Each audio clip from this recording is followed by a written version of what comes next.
আসসালামু আলাইকুম সুপ্রিয় দর্শক মণ্ডলী, আপনারা দেখতে পারতেছেন আমার ৪৯ ধানে কীটনাশক ছিটানো হচ্ছে।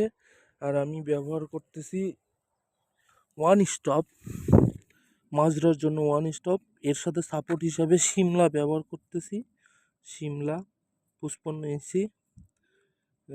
এটাও পাতা মোড়ানো পোকা বা অন্যান্য পোকার জন্য অত্যন্ত কার্যকরী। সাথে পচনির ওষুধ দিচ্ছি, 55 দিন ধানের বয়স হয়ে যাওয়ার কারণে পচনি ব্যবহার করতেছি। পচনির জন্য কারিনা ব্যবহার করতেছি। কারিনা অত্যন্ত পচনের জন্য ভালো এক কীটনাশক। এর সাথে সাপোর্ট হিসাবে আমি একটু দিয়েছি ক্রিফেট, এসিফেট গ্রুপের একটু ওষুধ ব্যবহার করলাম, যাতে একটু কারেন্ট পোকার সমাধান হয়। কারেন্ট পোকা, বাদামি ঘাস ফড়িংয়ের জন্য দিলাম আর কি ম্যাকডোনাল্ডের। আর ইঞ্জিনিয়ার